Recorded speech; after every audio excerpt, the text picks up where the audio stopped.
ẹ jẹ́ kíra kú dédé àkókò yìí gbogbo ibikíbi tí ẹ bá ti láǹfààní láti máa wò mí láti máa gbọ́ mi. Àkàndọ̀rọ̀ Awikonko ló kọ́ mi. Àjàó àrò ni mi Awikonko aṣọ lójú ọlọ́rọ̀ bọ́lọ́rọ̀ bá gbọ́ kí n máa bá ńlá bàbá ọlọ́rọ̀ ṣe. Mo kí gbogbo ọmọ Yorùbá jákèjádò àgbáńlá ayé mo gbàdúrà àánú Olódùmarè ò ní fi wá sílẹ̀ lágbára Ọlọ́run àní ràjò àlọ́ òde. Gbogbo ẹ̀yin tẹ́ wà lókè òkun ò ní tàjò gbé sájò.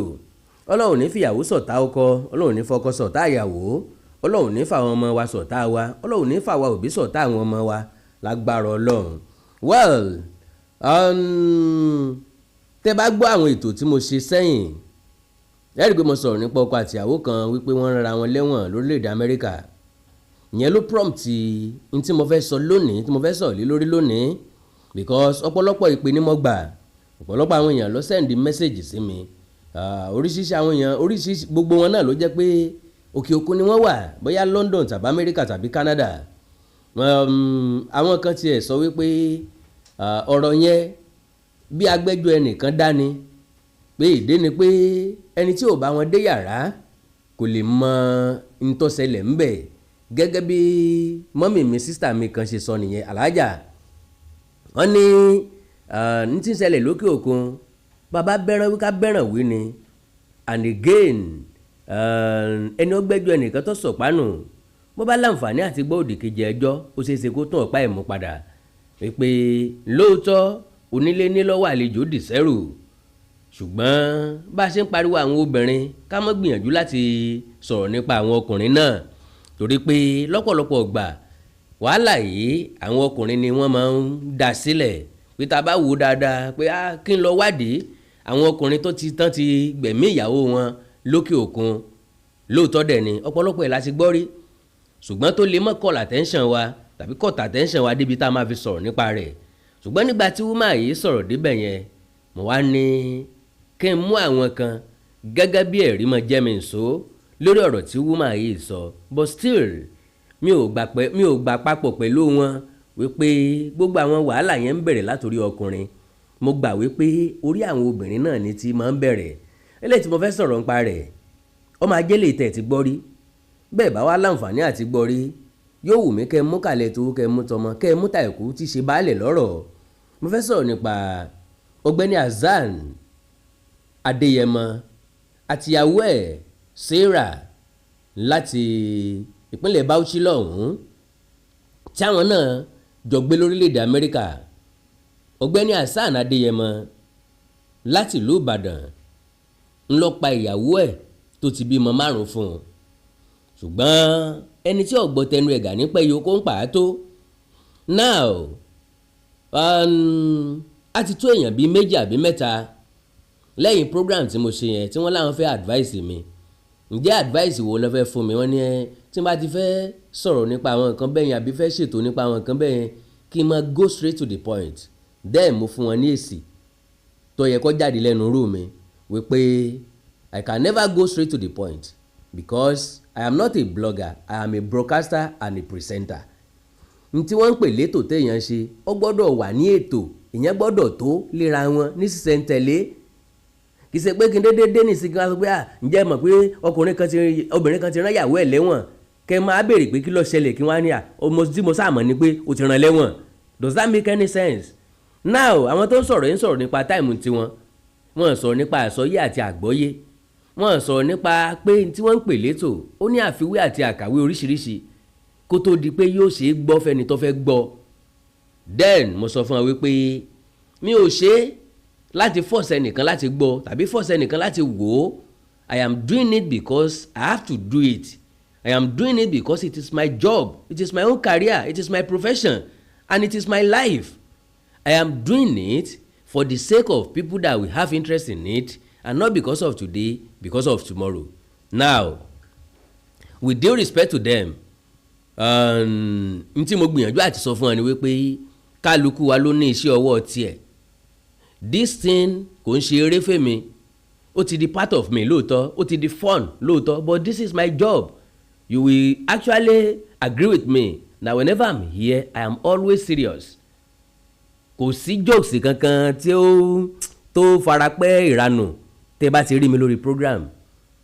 Mo máa serious pẹ̀lú kámẹ́rà mi, máa serious pẹ̀lú everything tí n bá ń ṣe ń bí.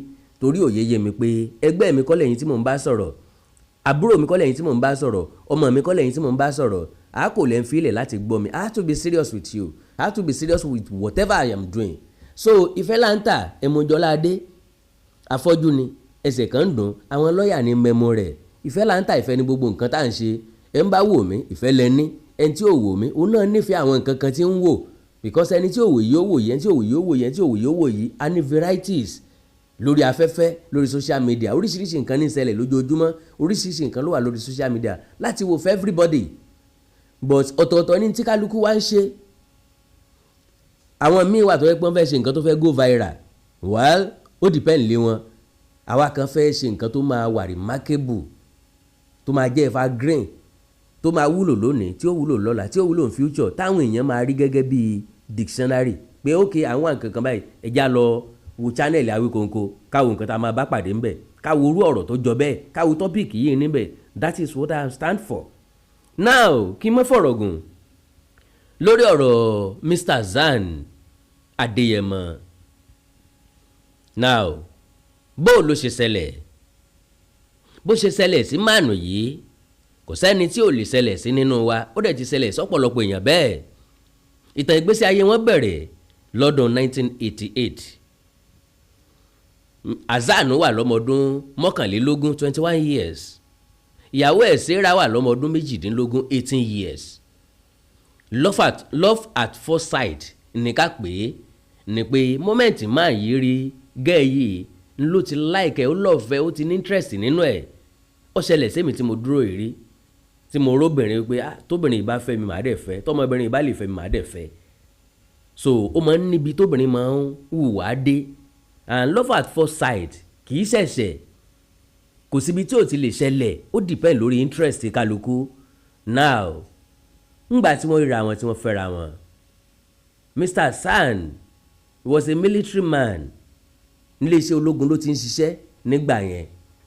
Wọ́n fẹ́ra wọn lọ́dún 1999. Yorùbá ní níta bá fi sílẹ̀ lẹ́nu ewúrẹ́ ń tó, níta bá dẹ̀ jẹ́ fẹ́ jẹ́ kí ewúrẹ́ ọgbà mọ́ wa lọ́wọ́ ṣe là á bójútó. Iṣu àtẹnumọ́ràn kì í jóná, má foko mi sọ̀nà mọ́, ọjọ́ kan là á sòfin rẹ̀. Now obìnrin tó bá wù yàn ó possible kó wù ọ̀pọ̀lọpọ̀ èèyàn. Ọ̀nà wo láfi wá jàgbà máwọn tó kù lọ́wọ́, òun náà ní ká gbé sínú ilé. Mr. HASSAN gẹ́gẹ́ bí ọkùnrin tó wà responsible, a very kind man, ẹni tó nífẹ̀ẹ́ ìyàwó ẹ̀ dáadáa. Wọ́n fẹ́ra wọn ní 1999, a year after tí wọ́n pàdé. Ńgbà tó di ọdún year 2000, Ọlọ́run fẹ̀bùn ọmọbìnrin kan ta wọ́n lọ́rẹ. Wọ́n ń gbègbè ayé wọn lọ, kò wọ́ kò tẹ̀ kò gbọ́n. Ṣùgbọ́n HASSAN wọ́n jẹ́ kan nínú àwọn ọkùnrin tí ò fẹ́ ṣòro, tí ò fẹ́ wàhálà fún ìyàwó ẹ̀. Kò jẹ́ kí ìyàwó ẹ̀ ò ṣiṣẹ́, kò dẹ̀ sí nǹkan tí wọ́n nílò tí ò provide fún wọn. So according to ńgbà tó máa di bíi ọdún 2014, ọ̀gbẹ́ni HASSAN wá wò wípé ìyá ò ní rù tí kò mọ́ rù sẹ́pẹ́, àti pé ilé a máa rí bí ilé, tó kó rí bí oko. Ìyàn àfọwọ́mú kan ń bẹ̀, bí ilé bá rí bí ilé tó kó rí bí oko, bóyá lé ní ká fọwọ́mú ní àbókò ńlá fọwọ́mú ń bẹ̀. Ìdá gbọ́dọ̀ lè jókòó, ńbo ni better life wà, ńbo la ti máa ní better life, bó la ṣe fẹ́ prepare future wa. Ọ̀pọ̀lọpọ̀ nínú wa náà ló ń ro bẹ́ẹ̀. A lè mọ̀ tí ìlágbára ẹ̀ lónìí, lóòótọ́ kò pọn dandan wípé ká lọ sí Amẹ́ríkà, lọ sí London, lọ sí Canada ká tó ní better life. You can equally be in Nigeria and have the same better life people are looking for in abroad. Very very simple. Ibi tí Ọlọ́run bá fi kádàrá kálukú wá sí láti máa gbélé ayé wa. Gẹ́gẹ́ bó lórin kan ṣe kọ́njò ní Ìbàdàn nílé owó fọ́mọ Ádámọ̀, fẹ́ni tí kádàrá rẹ̀ bá bá bẹ̀ mú. Ìkó nílé owó fọ́mọ Ádámọ̀, fẹ́ni tí kádàrá rẹ̀ bá bá bẹ̀ mú. Bí Ìbàdàn ògbé ọ́ ò sáré ìlú Èkó, ìyẹn tí kádàrá rẹ̀ bá bá bẹ̀ mú. Nbí yóò wù kó dìlámí sí abẹ̀fẹ́ àdé o, jẹ́ kí kádàrá mi bá bẹ̀ mú, jẹ́ kí kádàrá mi bá bẹ̀ mú. So Mr. HASSAN Adéyẹmọ òun wo wípé n tó lè fi secure future fáwọn ọmọ òun àtìyàwó òun ní pé kóun ó mọ́kàn kejì, kóun ó pawó pọ̀, kóun ó rán wọn lọ sórílẹ̀-èdè Amẹ́ríkà. my dear brothers and sisters, ọkùnrin tó bá fúnra lára ẹ̀ ìyàwó tí ò ṣiṣẹ́ rí o, she never worked when she was in Nigeria, kò ṣiṣẹ́ rí, ó wá pa owó pọ̀, ó wá rán ìyàwó ẹ̀ pẹ̀lú ọmọ mẹ́rin. By that 2014 wọ́n ti lọ́mọ mẹ́rin, ó wá rán ìyàwó ẹ̀ pẹ̀lú ọmọ mẹ́rin lọ sórílẹ̀-èdè Amẹ́ríkà. Nígbà tí ó tún wá ṣẹlẹ̀, ìyàwó dórílẹ̀-èdè Amẹ́ríkà ńgbà tí ìṣepò ti lọ bẹ̀ rí, kò tí ì níṣẹ́, kò tí ì lábọ̀, ńgbà tí òṣìṣẹ́ rí kó tó kó ń bí, bó ló fẹ́ kóòpù lọ́hùn-ún. HASSAN Adéyẹmọ ló ń sẹ́ǹdì owó sí ìyàwó àtàwọn ọmọ ẹ̀ tán fi ń live l'Amẹ́ríkà. And meanwhile, let me put this, kó tó di pọ́n dá Amẹ́ríkà, ó ti rẹ́ǹtì ilé through àwọn ọ̀rẹ́ ẹ̀ tó wà ń bẹ̀, ó ti ra mọ́tò ayọ́kẹ́lẹ́ kan lẹ̀ fún wọn tí wọ́n mọ̀ lò tán bá dé kí ìyàwó má bàa jẹ wọ́n.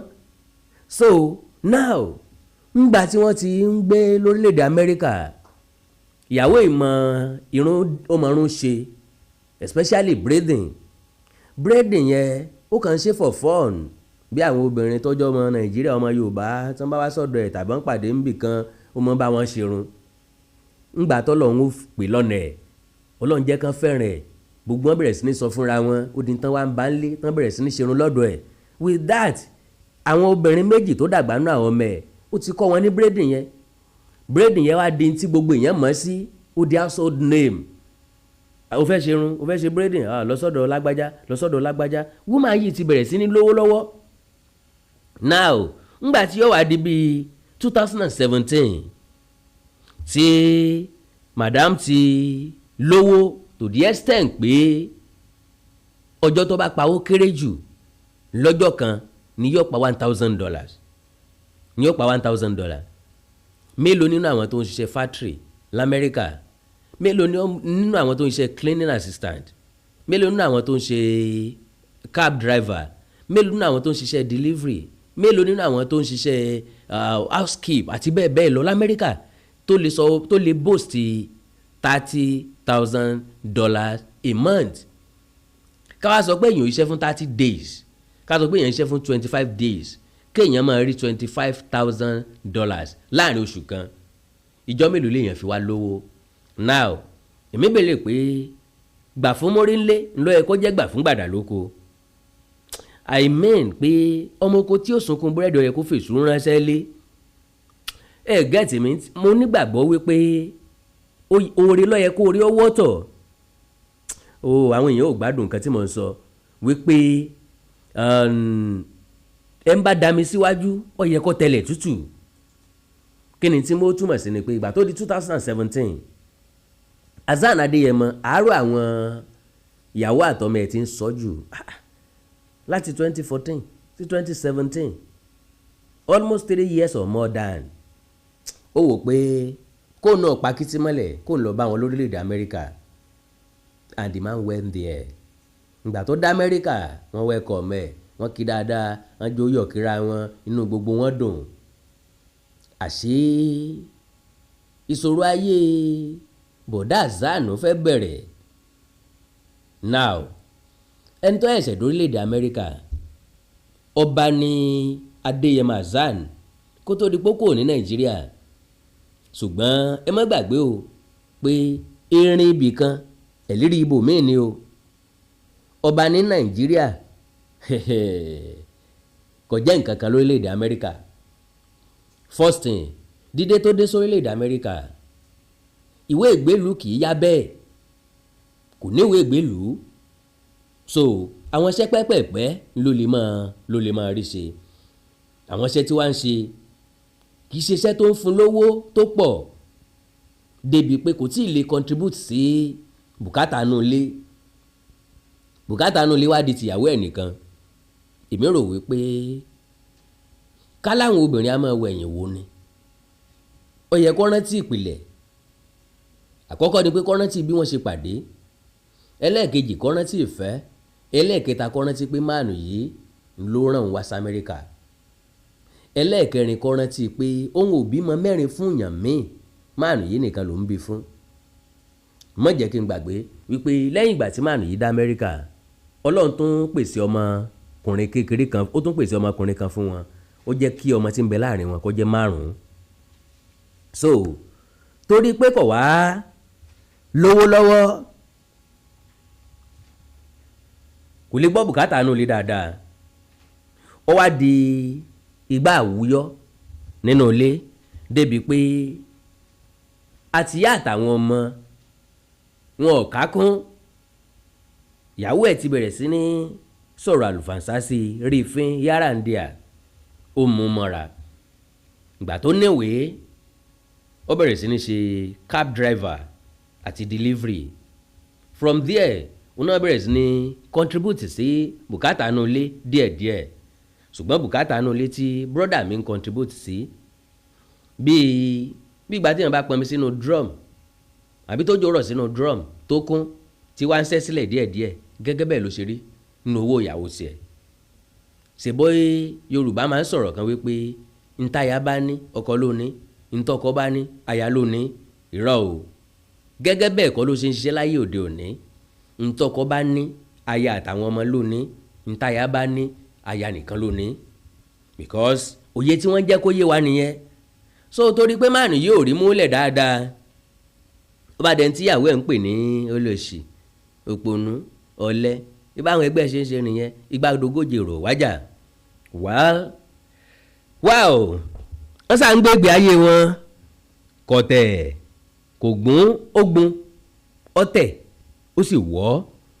Now oríṣi àwọn kọ́sítọ́mù ẹ̀ sì tó ń pọ̀ sí náà, ìyẹn ìyàwó ó ń rí ṣe dáadáa, ìgbésí ayé wọn ń lọ bó ṣe yẹ kó lọ, ṣùgbọ́n inú ọkọ ò dùn torí pé ṣé ọkọ ò lọ déédéé. Then títí tí wọ́n fi bímọ May lọ́dún 2018.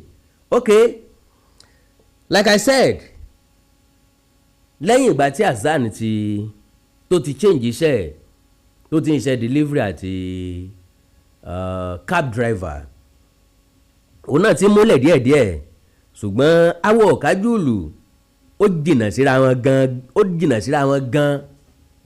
Oríṣiríṣi àwọn ọ̀rọ̀ àlùfàǹsá yìí, ọ̀pọ̀lọpọ̀ àwọn ọ̀rọ̀ àrífín yìí, àìkà ẹni kún to the extent pé ọmọ téèyàn bínú àtìyàwó èèyàn wọ́n wá sò pàǹpá lórí máàlù yìí. In what way? One, àwọn ọmọ ti dọmọ ìyá wọn, because wọ́n rí mọ̀mọ́ wọn gẹ́gẹ́ bí breadwinner nínú family, wọ́n rí bàbá wọn gẹ́gẹ́ bí ẹni tí ò wà useful mọ́, to the extent pé tán bá dáná oúnjẹ wọn dáná oúnjẹ bàbá wọn mọ́, wọ́n dẹ̀ jọ ń gbénu ilé kan náà. Mr. HASSAN wà very very depressed, so ó bẹ̀rẹ̀ sí ní lọ sọ́dọ̀ àwọn ọ̀rẹ́ ẹ̀ máa ṣàlàyé fún nǹkan tó ń la kọjá. Ìbánitúyìgì àwọn ọ̀rẹ́ ń fún nímọ̀ràn pé brother, kò sí nǹkan tí ò tí ì ṣẹlẹ̀ rí, wàá ní sùúrù náà ni. Ọlọ́mọ ayíyàwó ẹ̀ padà ńgbà tó dé stage kan. Stage wo ló dé? Lọ́dún 2022 ni Sarah, èyí ò tí ì ṣèyàwó, lọ sọ fún Mr. HASSAN pé òun ti ra lé o. Wọ́n jọ ìròyìn ìdùnnú ní nǹkan gbogbo wọn jọ move lọ sínú ilé tí wọ́n rà. From rented apartment wọ́n lọ sínú ilé tí wọ́n rà. Rented apartment tí wọ́n wà nílé tí ọkọ ti gbà sílẹ̀ fún wọn tẹ́lẹ̀tẹ́lẹ̀ o, tí wọ́n ń gbé o, nínú ẹ̀ náà ti move lọ sínú ilé tí Sarah ẹ̀sẹ̀ rà. Ṣùgbọ́n dídé tí wọ́n débẹ̀, bá a gún ta ló dó, tá a lọ ta lọ́lọ ni, ata ò ní torí ẹ̀ kó pàwàdà. Ìwà Sarah ò change sọ́kọ ẹ̀, bọ́kọ sí expect kó máa change. Ìwà àwọn ọmọ ò change sí Mr. HASSAN. HASSAN ń forí tì í, ó ń forí rọ, àrífín ta wí wá pọ̀ jù to the extent pé ìgbà tó máa dàkókò kan, Sarah ńlá ti máa sọ fún ọkọ ẹ̀ pé tí ó bá tẹ́ lọ́rùn kókó jáde ńlé fóun, leave my house if you cannot obey me, you this irresponsible man. That was her statement. So ṣùgbọ́n tó bá kó jáde fún un, ńbo ni kókó lọ? Ìyẹn ń lọ lọ́wọ́. Oríṣiríṣi ẹ̀gbin ọ̀pọ̀lọpọ̀ gbà ló máa ti máàlù yìí síta nínú òtútù. Bó bá jáde tán wà nulẹ̀ wọn ní ṣílẹ̀kùn fún àtìyàwó àtàwọn ọmọ o wọn ní ṣílẹ̀kùn fún o nìkan ló máa wà ń bẹ̀. ok eléyìí ń lọ lọ́wọ́ máàlù yìí á tún lọ sọ́dọ̀ àwọn ọ̀rẹ́ ẹ̀ á tún béèrè lọ wọn pé ṣé bó ṣe yẹ kílẹ̀ ayé orí lélẹ́yìí ṣá. àwọn ìyá tó gbà á yànjú pé wẹ́ kò sí ní tójú òrírí o tuntun kọ́ la dé sí o tẹ̀rùn ọmọ pàdé òjò lọ́nà o sùúrù náà ni wàá ní o sùúrù náà ni wàá ṣe o. ó dé stage kan máa yé rò lọ́kàn ó sì sọ fáwọn ọ̀rẹ́ ẹ̀ pé n ti ń ṣe báyìí níbi kó wọ́n gbẹ̀mí ara òun. wọ́n ní kó má ṣe bẹ́ẹ̀ o instead tí ó bá fi ṣe bẹ́ẹ̀ kó kúkú fi ìyàwó ẹ̀ sílẹ̀ because lójú àwọn náà ó ti dàbẹ́ ni pé ìyàwó ẹ̀ ò nífẹ̀ẹ́ rẹ̀ mọ́ kò dẹ̀ ní interest nínú marriage yìí mọ́ so instead tó fi gbẹ̀mí ara ẹ̀ jáde kúrò nínú marriage tí ò máyọ̀ wá ọlọ́run sọ̀nà ẹ̀ dáadáa ok ńgbà tó di January 2022 ní Sarah ralé àkọ́kọ́ ńgbà tó di April 2023 Sarah sọ fọ́kọ ẹ̀ pé òun ti ralé kejì ṣùgbọ́n wàá fòfin sí o wípé ilé kejì tó ń rà yìí o kì í ṣe general o wọn ò rà fún general o pé òun rà fún kó lè ní privacy kó lè ní privacy pẹ̀lú àwọn customers o so kí ọkọ òun kó di àwọn tọ́jú ọmọkùnrin mú ó rà ní pé ọmọkùnrin méjì ni wọ́n bí obìnrin mẹ́ta òun ọmọ kó àwọn tó jóbìnrin lọ sọ́dọ̀ so tó bá di weekend HASSAN lè mọ kó àwọn boys náà wá sọ́dọ̀ àwọn láti wá kí òun tó bá wá kó wọn dé o kò lẹ́tọ̀ àti wọlé o kó kàn kó wọn lè lẹ́nu ọ̀nà kó sì bá tiẹ̀ lọ so báyẹn náà ṣe ń gbégbé ayé máa yé wa more depressed than ever. ok ìgbà tó fẹ́ káwọn ọmọ lọ ọkọ béèrè lọ́wọ́ ẹ̀ wípé kí ló dé tó fẹ́ pín family kí ló dé tó fẹ́ pín ẹbí èsì tó fọ́kọ ẹ̀ ni wípé if everyone followed me to the new house it will disturb my customers. Let me ask you ọ̀nà wo ló fẹ́ gbà disturb customers tí ò disturb wọn láti inú ilé mi rent tí wọ́n fi ra ilé àkọ́kọ́ tí wọ́n dẹ̀ mọ̀ pọ̀ lọ́kọ tí ọkọ rẹ̀ náà kì í dẹ̀ ṣọ̀lẹ tọkọ rẹ̀ ń jí tí ń gba ibiṣẹ́ tiẹ̀ náà lọ ó ń ṣiṣẹ́ látàárọ̀ dálẹ́ ọ̀nà wo ló ti fẹ́ disturb customers sáwọn customers yóò ṣe run òru ni sóhun ìrẹsì rárá ni ṣé kò ní rẹsì rárá ni now okay only because I need privacy then from there máàlù yìí tó ń sọ fáwọn èèyàn èsì ń jelégbòrè o ẹ rí nǹkan kan sọ o kọ́mọ́ wàá dìgbà tí elégbò ọmọ mi ìsìn sọ sẹ́nu kẹ́ mọ̀ pé ẹ̀rún rírọ̀ àràbá ìrí o ẹ bó ń bọ́ ọmọbìnrin yìí sọ̀rọ̀ níbi títí gbọ́ oníwà bẹ̀rẹ̀ sí ní pé Sarah ẹlẹ́yin ń pè é a máa yí tètè kẹ́ easy náà ó dẹ́sílẹ̀ náà ó respect ọkọ ẹ̀ náà ó accommodate ọkọ ẹ̀ náà ó tọ́jú ọkọ ẹ̀ náà ó fọkọ ẹ̀ mọ́ra náà ó ọkọ wọn lóde lọ̀pọ̀lọ́ ṣe ń gbé tiẹ̀ pọ̀n ó dẹ̀ try láti Sarah will change okay like I was saying ngbà tó di August 21 2023 Sarah bá pe ọkọ ẹ̀ HASSAN wípé ìrànlọ́wọ́ kan ló ń fẹ́ kó ṣe fóun ǹjẹ́ ìrànlọ́wọ́ kẹ́ni o ó ní àwọn ọmọkùnrin tí mo ní kó sọ́dọ̀ mi ìfẹ́ kan wà lọ́dọ̀ ẹ mọ́ mo fẹ́ kó ṣèrànlọ́wọ́ yẹn fún mi bá mi kó wọn wá má kó wọn wá lásán o àwọn ẹrù mi tó ṣẹ́kù nínú old house yẹn bá mi kó wọn wá pẹ̀lú wọn so do you know máa yí ní exactly bó ṣe instruct òun gẹ́gẹ́ bẹ́ẹ̀ náà lòun ṣe ṣe máa yí kó àwọn ọmọ ọkùnrin ó dẹ̀ kó gbogbo ẹrù ìyàwó ẹ̀ tó ṣẹ́kù nínú ilé ó kó lọ sí new house do you know wípé Sarah ò jẹ́ kí HASSAN Adéyẹmọ wọlé ọgbọ̀n ọmọ lọ́wọ́ ẹ̀ lẹ́nu ọ̀nà ọgbà àwọn ẹrù lọ́wọ́ ẹ̀ lẹ́nu ọ̀nà ó dẹ̀ lọ́ọ̀kì ilẹ̀kùn bẹ́ẹ̀ Mr. HASSAN ò lọ o ó dó sẹ́nu ọ̀nà for more than 2 hours tó fi ń kan lẹ̀kùn àti ìyá o àtàwọn ọmọ o ẹnìkan kò sílẹ̀kùn fún so gbogbo àwọn ìgbà yẹn jẹ́ kó wà so much complicated so now lẹ́yìn ẹ̀ ńgbà tó wá di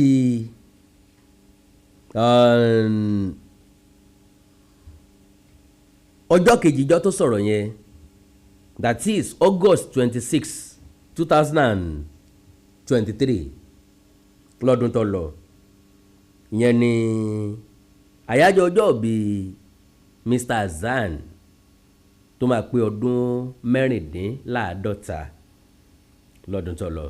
Ok, ẹ pé kí ni yóò ṣẹlẹ̀? Ìyàwó tó bímọ 5 fún èèyàn, àwọn ọ̀rẹ́ máa fẹ́ sẹ́ndì mẹ́sẹ̀gì síyàn fún àyájọ́ ọjọ́ ìbí, wọ́n á kọ lẹ́ńtì mẹ́sẹ̀gì.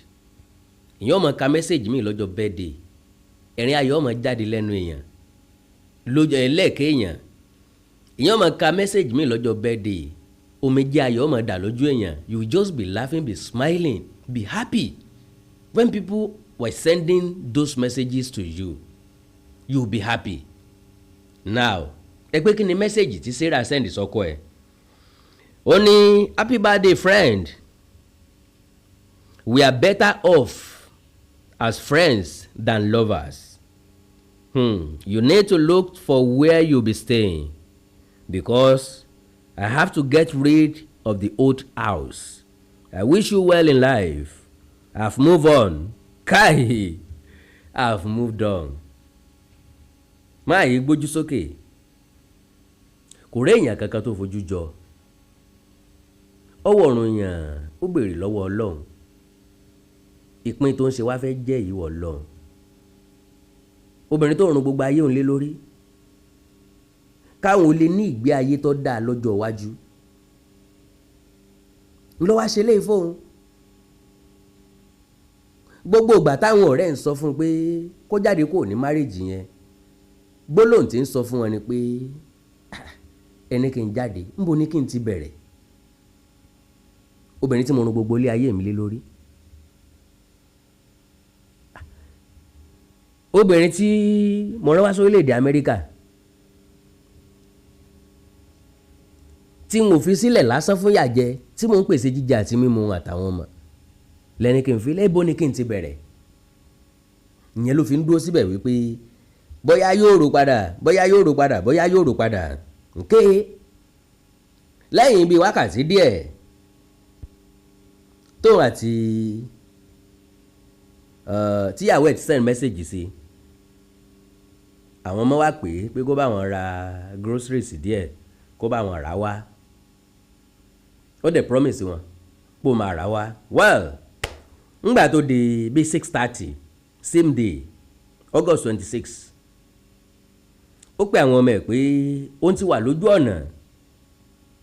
Ńgbà tó délé wọn new house, ó kànlẹ̀kùn, wọ́n á ṣílẹ̀kùn fún un. Wọ́n gbà ń tọ́ra wá. Ó wá béèrè lọ́wọ́ pé ìyá yín ń kọ́? Wọ́n lọ wà nílé ìwẹ̀. Máa yí wọlé ìwẹ̀ lọ. Ó fa ìbọn ìléwọ́ yọ. Ó yìn lẹ́ẹ̀mẹ́ta. Ó yìn kan fún ìyàwó ẹ̀ lórí. Ó yìn kan fún láyà. Ó yìn kan fún lẹ́sẹ̀. Do you know? Fúnra lára máànù yìí ń ló pe 911. Pé ẹ wá o, òun ti pààyàn o.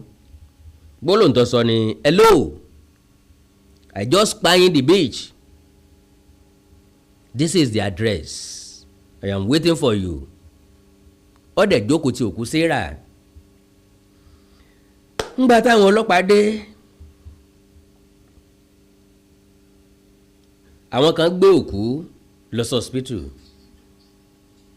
because ó sì ń mí. Ńgbà tán gbé dé hospital, wákàtí méjì lẹ́yìn tó débẹ̀ ló ẹ̀sẹ̀ jọ́lọ̀ nípè. Wọ́n arrest ọkọ.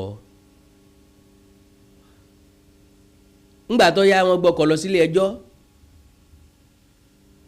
Ó dàbí ni pé wọ́n fi sẹ́wọ̀n gbére. Now mo ń bọ̀ wá reflect lé lórí o. Mo ń bọ̀ wá sọ kí ló ṣẹlẹ̀ sáwọn ọmọ. Mo ń padà bọ̀. God bless you.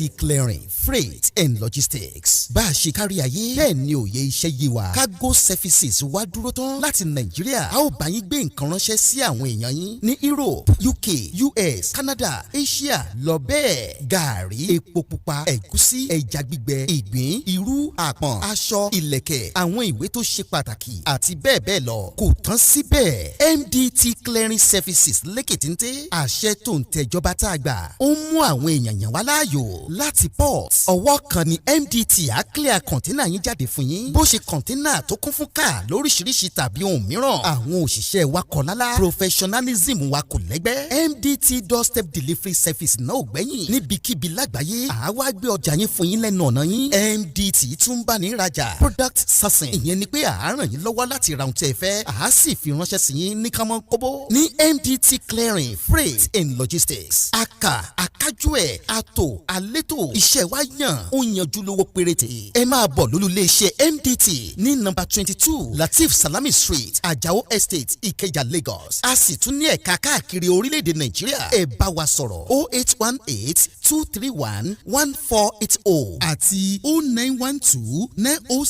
0912-907-4004. Bákan náà ilé iṣẹ́ MDT lókè òkun wà ní Toronto, Canada. Please call +1647-289-5364. Website www.mdtfreights.com. MDT Clearing, Freight and Logistics. Assure delivery. Mo kí gbogbo etí tó ń gbọ́ wa nílé, mo sì kí gbogbo ojú tó ń wò wá nílé pé ojú tẹ fi ń wò wá ò ní fọ́, etí tẹ sì fi ń gbọ́ wa ò ní di. Orúkọ tèmi ni Godwin tí gbogbo ẹ̀yin èèyàn mọ̀ sí Ìyá Ìjẹ̀bú. Gẹ́gẹ́ bí ẹ ṣe mọ̀ ní ìṣe wa wípé ìlera yín òun ló jẹ wá lógún. A tún ti dé bí a ṣe ń dé o. Gbogbo ẹ̀yin tí ẹ ní ìṣòro tó jẹ́ pé ọkùnrin tó dàbí obìnrin nínú ilé, ọkùnrin tí ò lè ṣojúṣe pẹ̀lú ìyàwó ẹ̀, ẹ kàn sí iléeṣẹ́ Godwin. Ẹ̀yin tó jẹ́ pé pépà lẹ máa ń kà lálálẹ́, ẹ má ka pépà mọ́, ẹ kàn sí wa. A ní pákéjì oríṣiríṣi fún yín. A ní 3-in-1, a ní 2-in-1 fẹ́yìn ọkùnrin tó lè jẹ́ tó máa jẹ́ kẹ́ ṣe bó ṣe yẹ kẹ́ ṣe. Bákan náà ni ìṣòro tí a ń pè ní arthritis. Arthritis yìí ó ń ṣọkùnrin ó ń ṣobìnrin. Orúnkún ríro, ìbàdí ríro, ọrùn ẹsẹ̀ ríro. Ẹlòmíì ó lè jẹ́ osteoarthritis lónìí. Ẹlòmíì rheumatoid arthritis. Ẹlòmíì ìdẹ̀rẹ̀ kò ní lè bẹ̀rẹ̀ mú nǹkan lẹ̀. Ẹlòmíì ò lè bẹ̀rẹ̀ kírun. Ó ṣeé ṣe kó jẹ́ sciatica ni. Ó ṣeé ṣe kó jẹ́ lumbar spondylosis ni. Ẹlòmíì ìdẹ̀rẹ̀ arthritis ni. Tó bá ti di pé ìbàdí ń wọ ẹ́ ò lè bẹ̀rẹ̀. Ẹlòmíì orúnkún ríro. Ẹlòmíì ẹsẹ̀ á máa gbóná. Ẹlòmíì àpapọ̀ rẹ̀ á máa gbóná. Ẹlòmíì ẹsẹ̀ á máa gbọ̀n. Ẹlòmíì ara á máa tá. Orí á máa tá. Àpapọ̀ ara á máa tá. Ẹ kàn sí iléeṣẹ́ Godwin Ìyá Ìjẹ̀bú. Ẹlòmíì ò lè fojú ọwọ́ ẹ̀ báyìí. Gbogbo ọwọ́ á máa ró. Gbogbo ẹ̀yin tẹ́ tí ń lò náà ẹ máa jẹ́rìí sí. Ẹ kàn sí iléeṣẹ́ Godwin Ìyá Ìjẹ̀bú. Bákan náà ni àwọn èèyàn tó ń tọ̀ ìtọ̀ àtọ̀jù. Ìtọ̀ àtọ̀jù yìí ó ṣeé ṣe kó jẹ́ pé prostate enlargement ni. Fún ẹ̀yin ọkùnrin tẹ́ ti lé lọ́mọ 40 ọdún tẹ́ bá ní prostate enlargement ẹ lè máa tọ̀ léraléra. Ẹlòmíì ò ní rí tọ̀tọ̀ rárá. Ẹlòmíì ìdẹ̀rẹ̀ tó bá fẹ́ tọ̀ á máa ní ìrora. Ẹlòmíì ìdẹ̀rẹ̀ kó tó débi tó máa tọ̀ sí ìtọ̀ yìí ti máa jábọ́. Ṣùgbọ́n obìnrin ní a máa tọ̀ léraléra kó tó débi tó máa tọ̀ sí ìtọ̀ yìí á ti máa jábọ́. Ó ṣeé ṣe kó jẹ́ weakness of bladder làwọn ní, àbí kó jẹ́ infection, àbí kó jẹ́ diabetes insipidus tí a mọ̀ sí àtọ̀gbẹ. Ìyẹn náà lè fà á ká máa tọ̀ púpọ̀ jù. Ẹ kàn sí iléeṣẹ́ Godwin Ìyá Ìjẹ̀bú. Èyíkéyìí tó lè fà á kẹ́ ẹ máa tọ̀ púpọ̀ jù ara iṣẹ́ wa ni. Lára iṣẹ́ tèmi jogún látọ̀dọ̀ bàbá mi. Àtọ̀jú yín gbogbo ẹ̀ ó sì padà sí àyè ẹ̀ bó ṣe tó àti bó ṣe yẹ. Bákan náà ni àwọn tó ní hepatitis, ooru inú ẹ̀dọ̀ ni. Ṣùgbọ́n tí hepatitis bá ti pẹ́ lára ó lè ba ẹ̀dọ̀ jẹ́. Ó lè fà á kéèyàn ní enlarged liver. Ó dẹ̀ lè fa oríṣiríṣi ìṣòro sí ẹ̀dọ̀ yẹn. Ẹlòmíì á máa ní àmì bí kínú máa dùn, bí kójú máa pọ́n, kítọ̀ ẹ̀ máa pọ́n. Ẹlòmíì ìdẹ̀rẹ̀ kò ní rámì rárá. Bóyá lọ ṣàyẹ̀wò wá kàn sọ fún pé ó wà positive, ẹ kàn sí wa. Ẹlòmíì ìdẹ̀rẹ̀ ó lè jẹ́ liver cirrhosis lòun ní, èyíkéyìí tí ẹ ó ìbàjẹ́ ẹ kàn sí iléeṣẹ́ Godwin Ìyá Ìjẹ̀bú. Bí mo ṣe sọ̀rọ̀ ẹ̀yin tẹ́ ní prostate, ó jẹ́ prostate enlargement ni, ó jẹ́ prostate cancer ni, ẹ kàn sí wa. Pẹ̀lú ògo Ọlọ́run ẹ ní rí bákan náà mọ́. Mo ti sọ fún yín gbogbo ìṣòro yòówù kẹ́ ní ewé àti pòpọ́nbélé tí àwọn bàbá wa ń lò láyé àtijọ́ tá a ti gbé kalẹ̀ lọ́nà ìgbàlódé tó sì ṣe bẹbẹ lágbára, òun là ń lò fún ọmọdé àti àgbà. Ẹ kàn sí wa ẹ ní kábàámọ̀ pẹ̀ ṣe bẹ́ẹ̀. Ẹ̀rọ ìbánisọ̀rọ̀ mi ni 08033034777 08033034777. 777. ẹ bá wà lamẹ́ríkà kẹ́ ẹ wà ní Spain kẹ́ ẹ wà ní UK ibikíbi tẹ́ ẹ bá wà bó jẹ́ Canada ni bó lè jẹ́ Port Harcourt ni bó jẹ́ Abuja ni ibikíbi tẹ́ ẹ bá wà ẹ kọ̀ sí iléeṣẹ́ Godwin Ìyá Ìjẹ̀bú. ẹ bá mi sọ̀rọ̀ lórí WhatsApp, ẹ lè pè mí, ẹ lè fi voice note lẹ̀, ẹ lè fi message lẹ̀ lórí WhatsApp, máa dá yín lóhùn bó ṣe tó àti bó ṣe yẹ. gbogbo ibi tẹ́ ẹ bá wà lè gbòógì wá máa dé, ẹ sì ní kábàámọ̀ pé ẹ kọ̀ sí iléeṣẹ́ Godwin Ìyá Ìjẹ̀bú. ẹlòmíì apákan ara ẹ̀ á máa kú, kí ló fà tápákan ara fi ń kú? ẹ kọ̀ sí wa ẹ máa mọ̀. ẹlòmíì ọrùn àdédé máa steve, ẹlòmíì àyà ló máa dùn, ẹlòmíì ẹ̀gbẹ́ ló máa dùn, ẹlòmíì á máa wúkọ́, ó lè wúkọ́ kókó ti wà lẹ́nu ẹ̀ tipẹ́tipẹ́ tí ò sì ní lọ. ẹlòmíì ìjẹ̀lẹ̀ ó máa ní ìṣòro àti breathe in oxygen, breathe out carbon dioxide. àwa máa ní ìṣòro, a máa ní kàtà gbogbo ìgbà. kí ló ń fà? ó ṣeéṣe kó jẹ́ asthma ni, ó ṣeéṣe kó jẹ́ bronchitis, ó lè ṣeéṣe kó jẹ́ pneumonia cough ìwọ ní. tó bá ti kàn sí wa, èyí tó bá jẹ́ nú ẹ̀ ló máa dìtámì irú egbògi tá a lè kẹ̀rà láti lè ṣe wa. ẹ ṣe mọ̀, mo ti sọ fún yín o, ẹ̀rọ ìbánisọ̀rọ̀ wa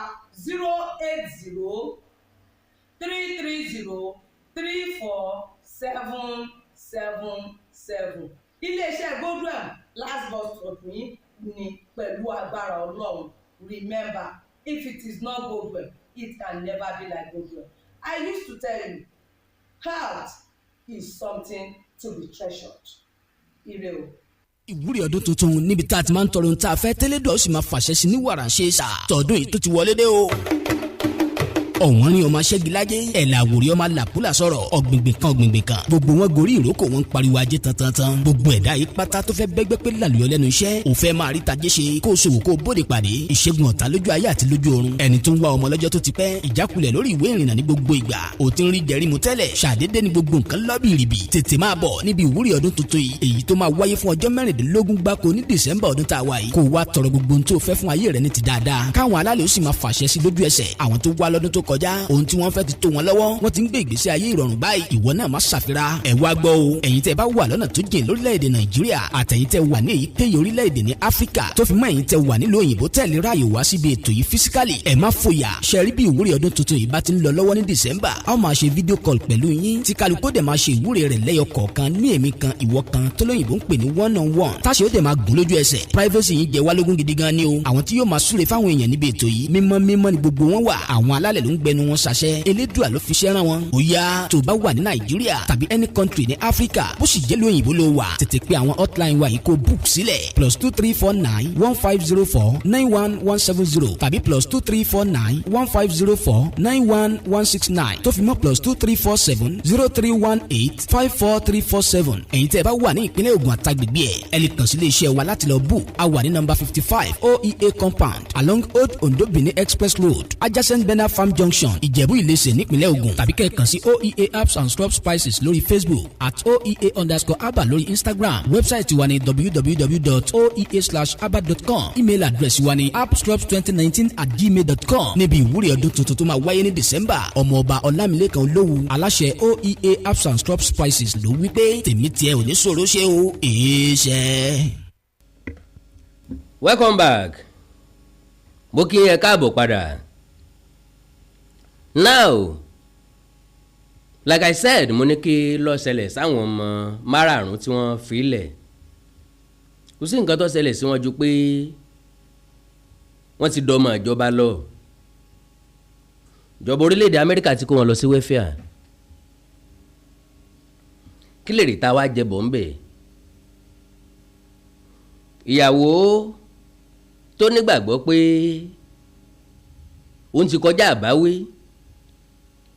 òun ti ga débi tẹ́nìkan ò ga dé rí òun ti rówó tẹ́nìkan ò rí rí òun ti lọ́lá tẹ́nìkan ò ní rí òun ti wà nípò tẹ́nìkan ò dé rí òun ti ṣe tẹ́nìkan ò ṣe rí kí ló gbẹ̀yìn ẹ̀ our darling brother tọ́gbẹ̀mí ìyàwó ẹ̀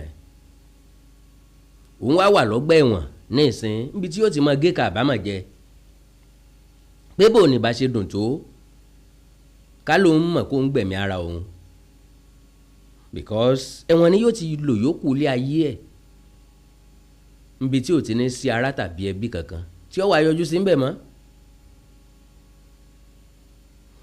ká lórílẹ̀‐èdè Nàìjíríà ni ó possible kéèyàn máa ṣàbẹ̀wò sí lẹ́ẹ̀kọ̀ọ̀kan ṣùgbọ́n lórílẹ̀‐èdè Amẹ́ríkà ìyẹn lè ṣàbẹ̀wò sí kò sọ́gbọ́n kò sóògùn kò ságbára kan tí yóò mú jáde ńbẹ̀ ibi tí yóò ti lò yókù ayé ẹ̀ nù ńbẹ̀ gangan lọ̀rọ̀ mi wá wà. 1.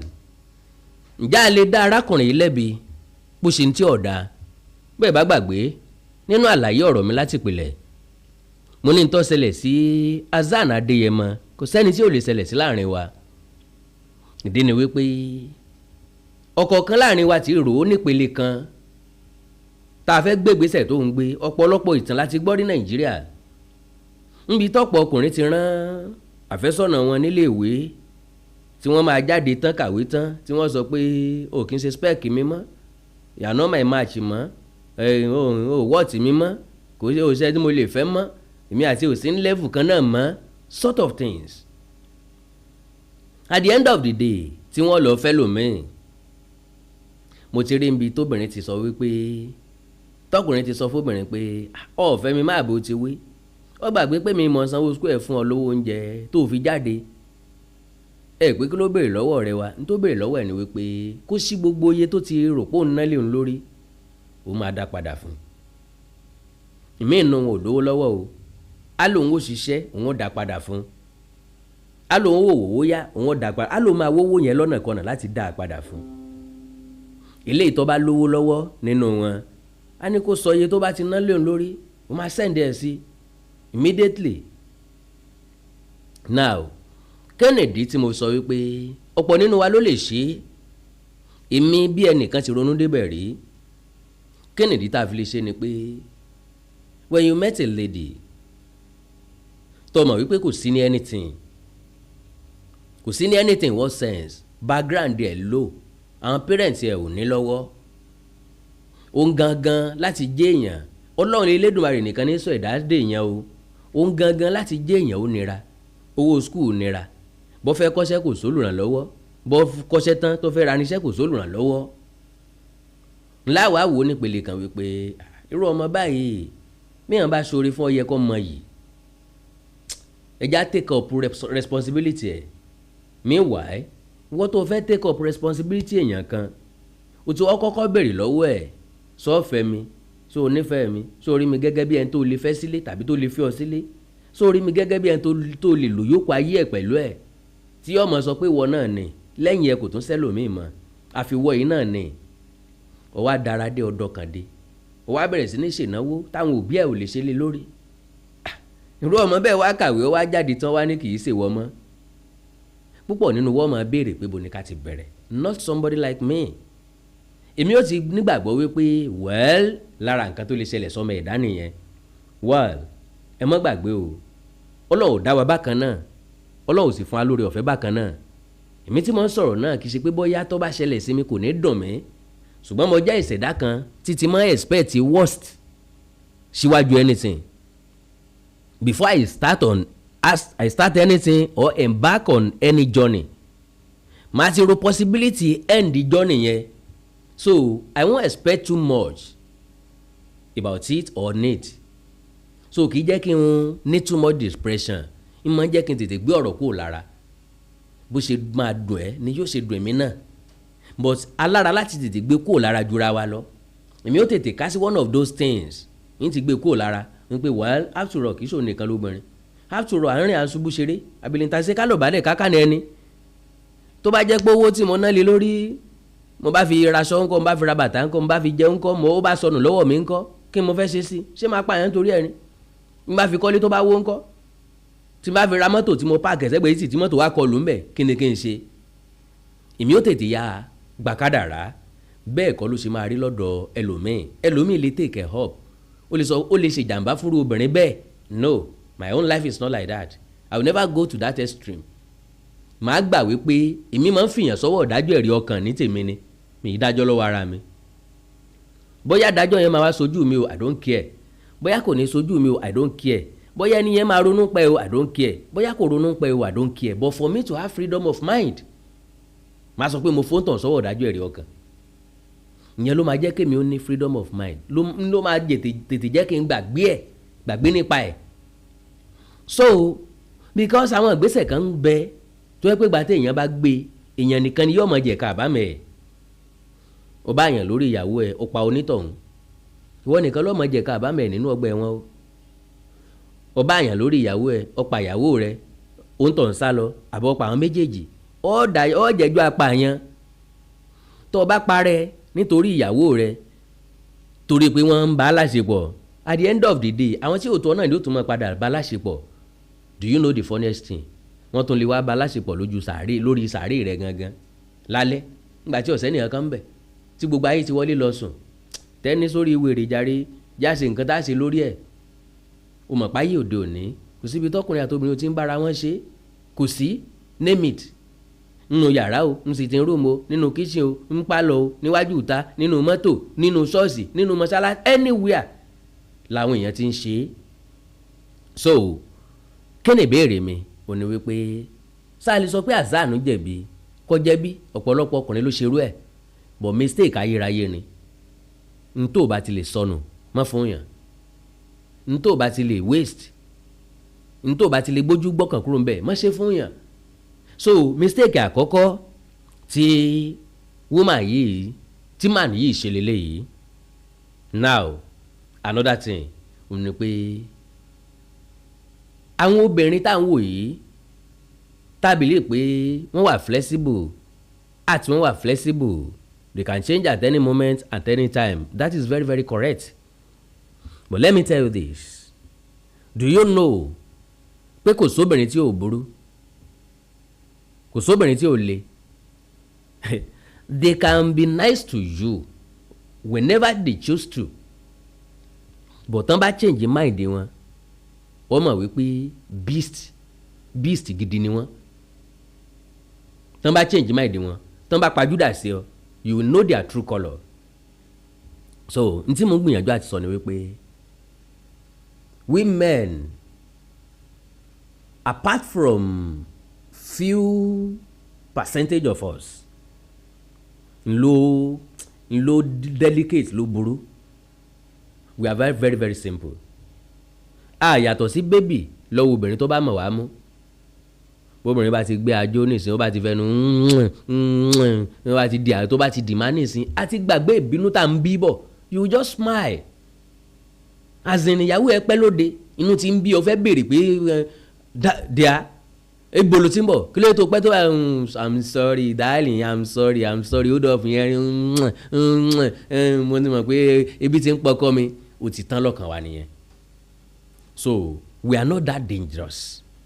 Now apart from that, àwọn nǹkan tí mo wá jẹ́ ká burú ń gbà míì ń ní pé oríṣiríṣi nǹkan ló kó wa ní papámọ́ra.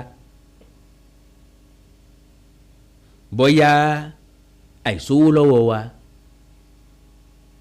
bóyá òfin, bóyá bẹ̀rù ẹ̀sìn, bóyá wọn ò gbọ́dọ̀ kárò, àwọn àjọ wa ò gbọ́dọ̀ kárò ilé ìmọ̀ mi lọ́wọ́, nǹkan ìmọ̀ ń jẹ́ ká fò dára wa, ìmọ̀ ń jẹ́ kó oríṣiríṣi ẹ̀gbẹ́ ọ̀tá lé wa ká má lè kọ́ kó wá jẹ́ pé ẹ̀kan tá a bá fẹ́ kọ́ ní gbogbo ayé ò rí. but àwọn obìnrin ò rí bẹ́ẹ̀ o, wọ́n lè change at any fucking moment.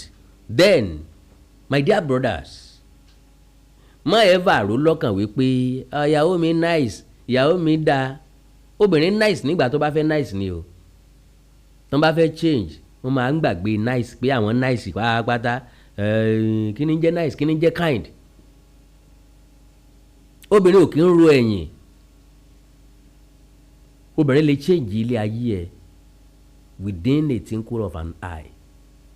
tó máa béèrè wípé ṣé ìyàwó tí mo fẹ́ náà lélẹ́yìí, tí mo kóṣù lọ lé wọn, tá a dọ̀bálẹ̀ tán béèrè pé sá abẹ̀bẹ̀ fẹ́, tí mo lá abẹ̀bẹ̀ fẹ́, tá à ń sọ pé abẹ̀bẹ̀ fẹ́, tí mo san dáórì, tí mo kélé lọ, tí mo kẹ́bí kára kọ́ rẹ̀ lọ. because wọn ní kọ̀kílẹ̀ oṣù láì láàmọ́. so take it easy, ronú ẹ̀ dáadáa pẹ̀lú obìnrin, because bó bá sọ pé obìnrin dáa, I will tell you wípé obìnrin máa ń dáa sẹ́ni tán bá fẹ́ dáa sí, wọn ò ní dáa sẹ́ni tán bá fẹ́ dáa sí. tó bá fẹ́ mọ secret ìyàwó ẹ̀ tó fẹ́ sílé òun, tó bá mọ àwọn tó ti fẹ́ sẹ́yìn, dọ́gbọ́n interview wọn kí ló tán fi fira wọn lẹ̀, tàbí kó dọ́gbọ́n tó ká níyàwó ẹ̀ lè sòótọ́, dọ́gbọ́n béèrè lọ́wọ́ ẹ̀ pé kí ló dé tó fi fún wọn lẹ̀.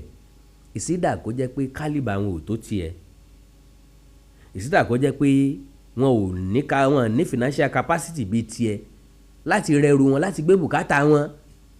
Ìsítà kó jẹ́ wípé à ń sì tó ọ obìnrin máa fẹ́ ọ nítorí reason ni tí reason yẹn ò bá dẹ̀ ti sí ń bẹ̀ mọ́ ìfẹ́ yẹn máa fade away pápápá ni kò kí ń pẹ́ lọ́wọ́ wọn. So ní wàá fi wá mọ̀ wípé kò sí nǹkan tí jẹ́ pé obìnrin nice o wọ́n nice moment tán fẹ́ nice wọ́n nice ẹni tí wọ́n fẹ́ nice sí ni ẹni tí wọ́n bá fẹ́ nice sí o máa rí other side of them. Now tá a bá wà wò dáadáa kí ló prompt mi láti dá sọ̀rọ̀ Ọdúnayọ̀ àtìyàwó ẹ̀ kí ló prompt mi láti embark on this journey lórí àwọn nǹkan tí mò ń treat lẹ́nu ọjọ́ mẹ́ta ẹ̀ ò ní pé ó jẹ́ ìbànújẹ́ ọkàn fún mi gbà tí mo bá ń rí ọkùnrin ẹgbẹ́ mi tí wọ́n ṣiṣẹ́ òkè tí wọ́n wá ń dẹni ilẹ̀ látọwọ́ obìnrin tí dẹ̀ sí pé wọ́n ṣèkà fún wọn táwọn obìnrin wá turn gentility wọn sí stupidity ó wà very very painful. So now kí ni mistake tí HASSAN Adéyẹmọ ṣe? Àkọ́kọ́ ni pé kọ̀rẹ́tì tóbìnrin lè yí padà sí nígbà tí wọn ò bá sí sàkánì ẹ̀ that you won't be able to control them, see them, know what they are doing, know what they are up to. Ohun ọ̀mọ̀ wípé ẹni arílà mọ́ lójú lọ́rọ̀ obìnrin ẹni tóbìnrin bá rí lóbìnrin rí when they don't see you they believe you are not there, you are no more there. Gbàgbé text message gbàgbé video calls gbàtíyàwó àtìyàwó bá wà ní distance síra yín they will sacrifice the time to make the video call with you. Wọ́n lè máa bẹ́ẹ̀ sọ̀rọ̀ gan kan máa yẹn ìwọ gan ló tún máa béèrè pé ó dàbí ẹni pé ó fẹ́ sọ ní wàhálà ò ní ìpọ̀jù irọ́ ni ó fẹ́ excuse ẹ nìyẹn. That is women for you. Wàá ṣé kí n fẹ́lẹ̀ kó lọ sọ á ní thank you ó ṣe ó dàbí ẹni pé ó ti mọ̀ pé oorun yẹn ń kùn mí. Ó lè kó lórí WhatsApp abọ́ sórí TikTok lẹ́yìn ìgbà tó ti dágbére fún ọ tó sọ fún ẹ pé ó rẹ̀ ọ́ tàbí kó bọ́ sí the movie tàbí kó bọ́ sí Snapchat tàbí kó bẹ̀rẹ̀ sí ní wo àwọn unnecessary things. Ní time yẹn you are not the main man again brother. So Mr. HASSAN kò mọ implication kíkọ́kọ́ fìyàwó ẹ̀ ránṣẹ́ sókè òkun ẹrú ìbá ti mọ̀ kó ń lọ kó fìyàwó àtàwọn ọmọlẹ̀ ń bí ká ló ń lọ kọ́kọ́ lọ owó tó fi rán èèyàn 5 lọ sí Amẹ́ríkà kó fi establish fún ìyàwó ẹ̀ ní Nàìjíríà kó ń lọ fún greener pasture.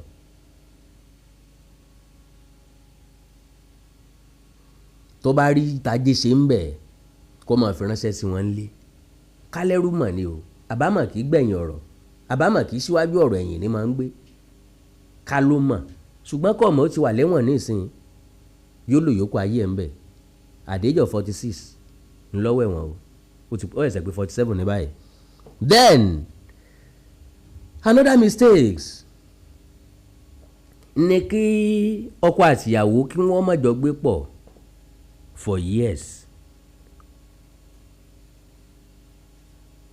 I mean lódìdí oṣù ọkọ àtìyàwó ò ríra wọn sójú ká tó wá sọ pé odidi ọdún kan ọdún méjì ọdún mẹ́ta that was a great mistake. Kò sí physical touch kò sí embrace ńbẹ kò sí kissing kò sí nǹkan kan kò sí ìfẹnukò rẹni lẹ́nu kò sí kéèyàn ọjọ́ fọgbàrè yẹn ń di ìyàwó mi ọmọ tí ń yọ̀ di kíni mi bọ̀ láàmú kò sí léyìn ńbẹ kò sí wáwù tá lọ́bọ̀ dírun yìí kọ́ fọ́ pa lórí báyìí pé ọwọ́ ẹni straight o ó dirun yìí dáadáa o èèlò lówó èèlò wọ́n dì í wọ́n san kò sí lẹ́yìn ń bẹ̀ ẹ̀ wá ń ṣe fídíò kọ̀ ẹ̀ wá ń send mẹ́sẹ̀gì ẹ̀ wá ń béèrè ara yín láàárọ̀ lọ́sàn-án lálẹ́ it doesn't matter kò change anything lọ́dọ̀ obìnrin so kí ọkùnrin àtobìnrin kí wọ́n máa gbé lọ́tọ̀ọ̀tọ̀ for some months láì ríra wọn for some years láì ríra wọn red flag ni sorry. Then another mistake tí Mr. Hassan ṣe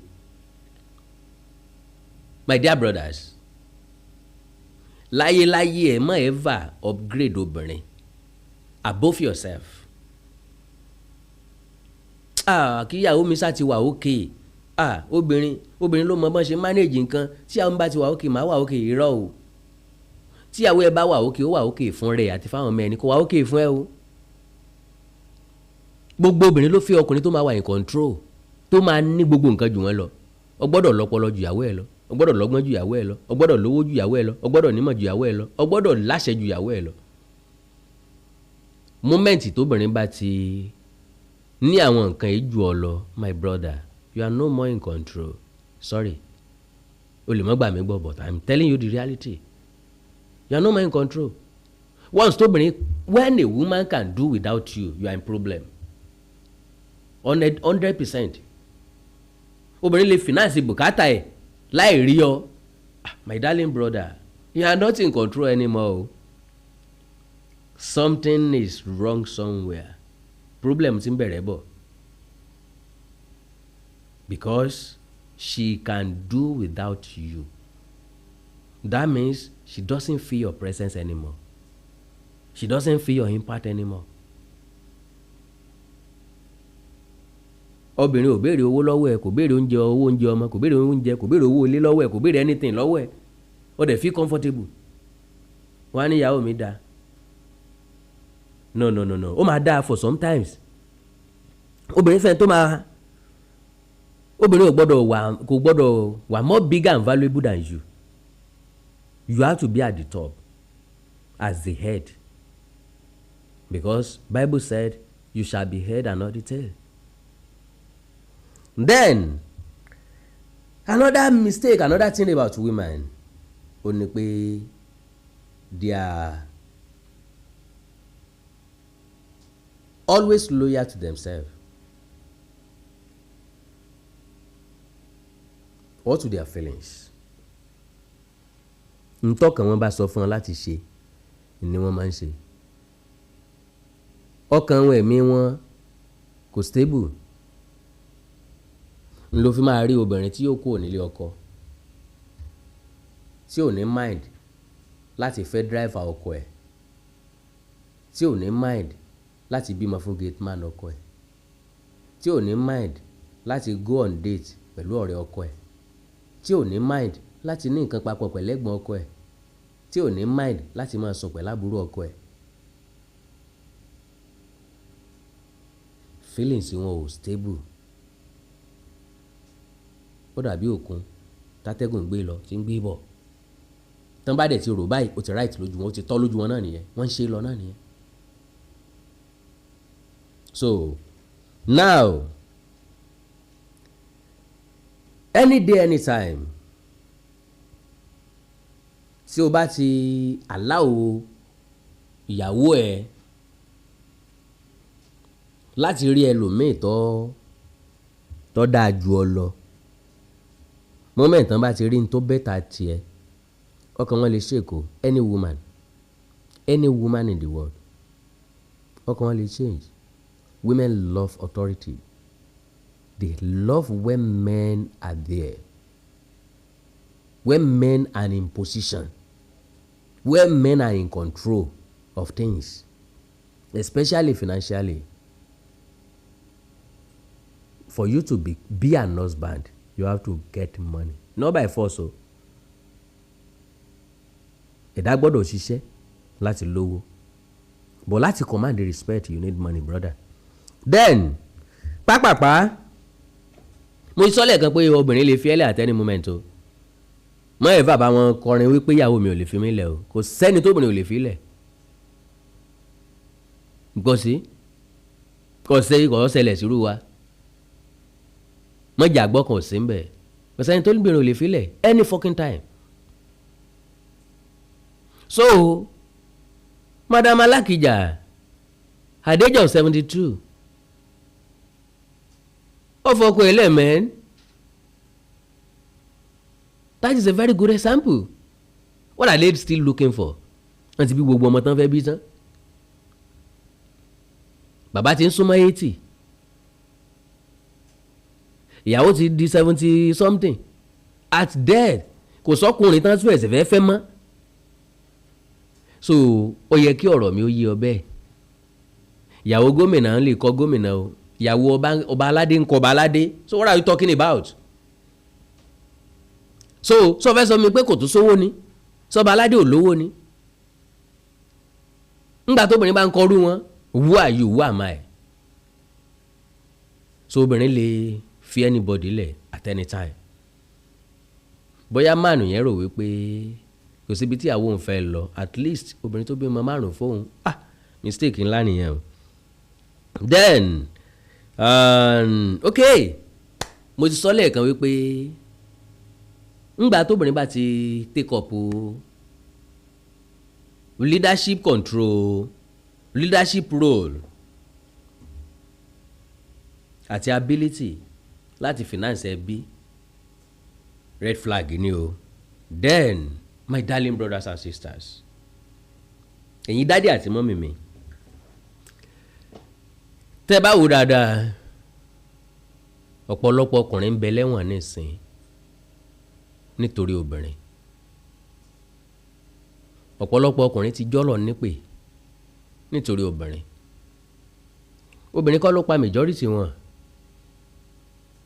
láti tẹ́yàwó lọ́rùn, láti tẹ́ obìnrin lọ́rùn lẹ́lòmíì lọ sóògùn owó tó gbẹ̀mí ẹ̀ sí o. Láti tẹ́ lédì yẹn lọ́rùn ńlọ mẹ́lòmíì ló kó lè tí wọ́n pa sí tàbí tán mo sí tó wà lẹ́wọ̀n fún. Torí obìnrin lọ̀pọ̀ ọkùnrin ṣe ń ṣe yahoo tó rán wọn sẹ́wọ̀n tàbí yahoo plus tó yà wọ́n ń wèrè. Torí obìnrin kan lè tóbìnrin lọ́rùn lọ̀pọ̀ ọkùnrin ṣe ń lo drug náà fi ń mú egbòogi olóró. Azin àwọn gbọ́dọ̀ wà active ju báyìí lọ, àwọn gbọ́dọ̀ tẹ̀sán mọ́, àwọn gbọ́dọ̀ mọ̀ pé àwọn da nǹkan all those things. Torí obìnrin lọ̀pọ̀ ṣe ń wẹgbẹ́ òkùnkùn ọ̀pọ̀ ọkùnrin kó lè mọ̀ pálágbára lòun. Azin ọ̀pọ̀ ń ṣiṣẹ́ tó le nítorí obìnrin. Àmọ́ èèyàn ló ti jábọ́ látòrí ilé kí ìyàwó àtọmọ lè bá jẹun. Ọ̀pọ̀ ti gé lọ́wọ́ ń fátìrì ibi tó ti ń sáré kiri kí ni ìyàwó àtọmọ fẹ́ jẹ. Men are going down because of women. It's very, very bad. Very, very unacceptable. And very, very disturbing. Ó jẹ́ ìbànújẹ́ ọkàn fún mi nígbà tí mo rí pé ọ̀pọ̀lọpọ̀ ọkùnrin ẹgbẹ́ mi ni wọ́n ń pàdánù ẹ̀mí wọn lórí ọ̀rọ̀ obìnrin. Well, Àkàndá a kì í bóni súwà dèdè ègùn brother, ronú ẹ̀ dáadáa o kó tó invest lórí obìnrin o. Ronú ẹ̀ dáadáa kó tó gbé ìgbésẹ̀ kí ìgbésẹ̀ nítorí obìnrin. Be smart enough, bro. Then ẹ má jẹ́ ń gbàgbé láti rán ilé ti Project FM radio mi. Mo ló wù mí, mo fẹ́ láti ní radio station tọ̀dọ̀ mi. Mo sì nígbàgbọ́ pé yóò ṣe ṣe ń jọ kan. Bó tiẹ̀ jẹ́ wípé olówó ní máa ń ní torí tí wọ́n bá sọ pé ẹ bá béèrè lọ́ọ̀ mi pé èlò ni mo fẹ́ tàbí èlò mo nílò láti ní radio station, máa sọ pé mo ní di close or more than 200 million naira. And you can agree with me. Tẹ́lẹ̀tẹ́lẹ̀ mo sọ pé mo nílò èèyàn 500 tó lè fún mi ní 100,000 naira. Ṣùgbọ́n tó bá jù bẹ́ẹ̀ lọ mi ò mind. Tí ó bá tó bẹ́ẹ̀ mi ò mind. Tó bá ju 500 lọ mi ò mind. Tí ó bá tó bẹ́ẹ̀ mi ò mind. Tó bá ju 100,000 lọ mi ò mind. Tí ó bá tó 100,000 mi ò mind. so àjùmọ̀bí ọ̀kan tàánú ẹni orí rán sí ni ní ṣe ni lóore. Àwọn ọ̀rọ̀ tí mo sọ sẹ́yìn yóò ti dùn àwọn èèyàn kan, yóò ti gbé àwọn èèyàn kan nú. N bá ní kí n ràn ọ́ lọ́wọ́ torí ọ̀rọ̀ tó sọ ẹni ìfi ní hẹ̀pẹ́ oore omi ò sí lọ́dọ̀ ẹni, kò pọn dandan. Àwọn tọ́lọ̀ ń ràn sí mi wọn ní wo àléébù mi. Bẹ́ẹ̀ bá jẹ́ kan nù ẹja sọ̀rọ̀ lórí WhatsApp +234 904 851 9362 +234 904 851 9362. Bó bá jẹ́ pé account number mi lẹ fẹ́ 05 15 37 37 53 05 15 37 37 53. Orúkọ tó wà níbi àkáǹtì yẹn, account number yẹn náà ni The Values Heritage Ventures, DE Values Heritage Ventures, báǹkì GT Bank, GT Bank, GT Bank. Ẹ like ẹ follow page mi lórí Facebook Awikonko Live, ẹ subscribe sí YouTube channel mi Àkàndọ̀rọ̀ Awikonko TV, Àkàndọ̀rọ̀ Awikonko TV, Awikonko TV, ẹwà èdè Yorùbá TV, Barrister Idan Chamber fún Councillor Arena, Yorùbá Audio Bible àti bẹ́ẹ̀ bẹ́ẹ̀ lọ. Èdè àti àṣà Yorùbá ò ní wọ mi, orílẹ̀-èdè Yorùbá ò ní dàrú, ìlú ẹnìkọ̀ọ̀kan wa yóò tòrò mẹ́nẹ́mẹ́nẹ́ bí omi àfòwúrọ̀ pọ́n àjùwà ṣe o. Awikonko Development Fans Club, ilé aláyọ̀, ilé wa. Awikonko Development Fans Club, ilé aláyọ̀, ilé wa. Ẹgbẹ́ tó dúró fún ìdàgbàsókè àti tẹ̀síwájú èdè àṣà àtún àjogúnbá ilẹ̀ Yorùbá. Ẹgbẹ́ tó fẹ́ ìrẹ́pọ̀ gbogbo ọmọ Yorùbá tó tún gbé àṣà àti ṣe Yorùbá lárugẹ. Awikonko Development Fans Club, ilé aláyọ̀, ilé wa.